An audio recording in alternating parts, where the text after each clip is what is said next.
Hi, we're Challenge Team UK, and we're just going to introduce ourselves.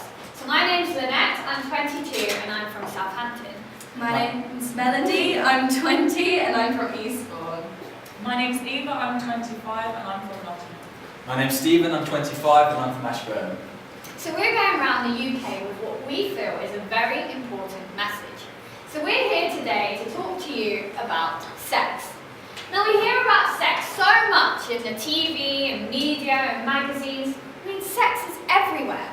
But some of us are still embarrassed to talk about it, or maybe even just say the word sex.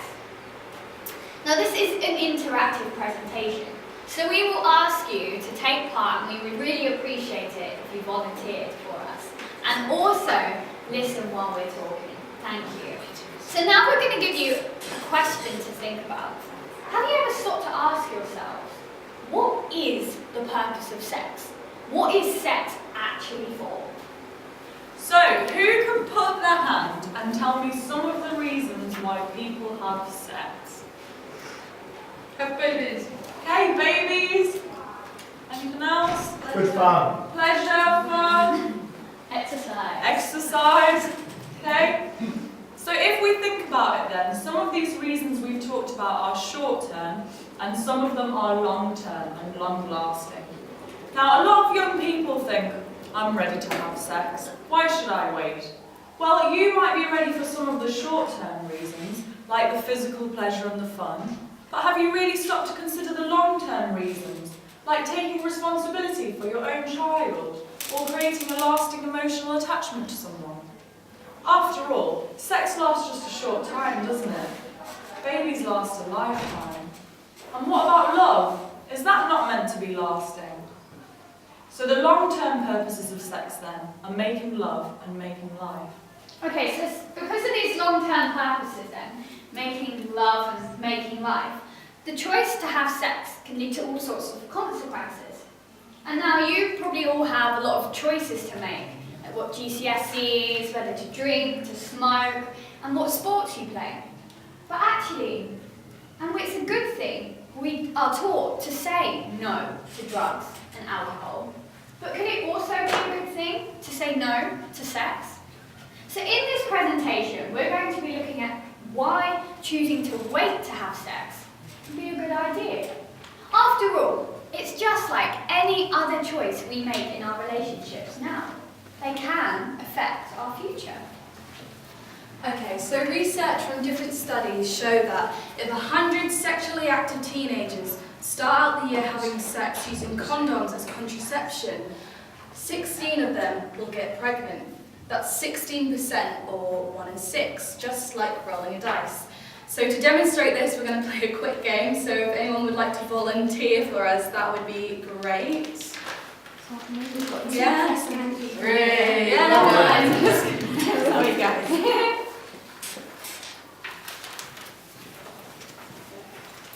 Anyone else? I'll do it. Alright. I'll do it as well. I'll give it a go. Okay, so I'm going to ask you now to roll the dice 5 times. Now each time you roll represents 1 year having sex using condoms as contraception. Okay, so ladies, if you roll a 6, I would like you to yell, "Woo! I'm gonna be a mum!" And we're gonna cheer for you because you're gonna be a mum. Soon. Fellas, if you roll a 6, I'd like you to say, "I'm gonna be a dad," and we're gonna yell for you because you're gonna be a dad. Alright, so you get to roll 6 times, and remember, every time you roll, 5 times, every time you roll represents 1 year of having sex using condoms. So remember to roll it 5 times. Ready? Go.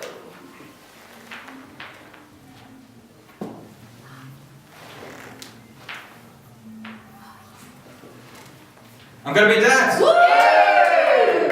I'm gonna be a mum. You certainly are.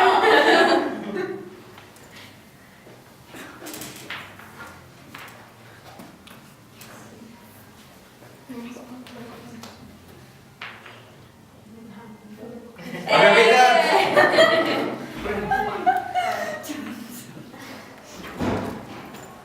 Alright, cool. So, 1. One baby. Woo! Well, how many I've babies? got 2. 2. All right. How many? None. None. None. 1. Okay, cool. Thank you, everyone. Okay, so this is a bit of a daft game, but there are some serious statistics behind it. Guys, just because I'm talking about pregnancy, please do not switch off.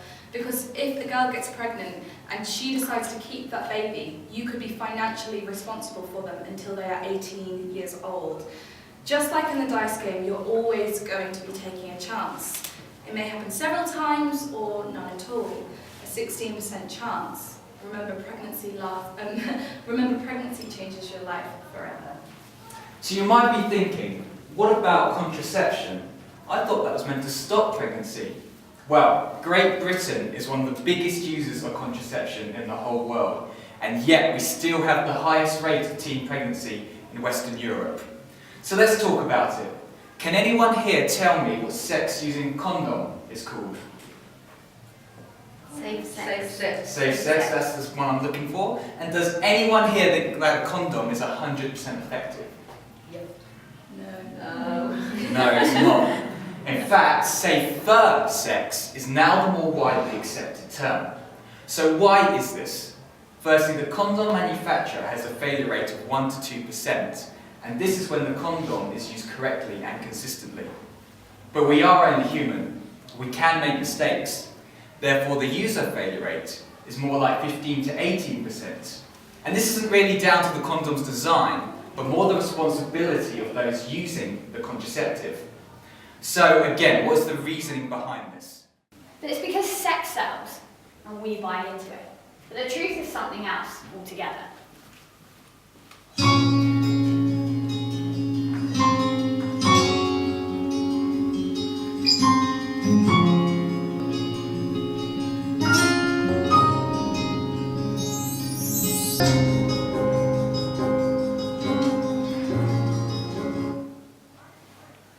That's why Dove, a company that sells beauty products, started a campaign for real beauty, using women of different shapes and sizes in their advertising.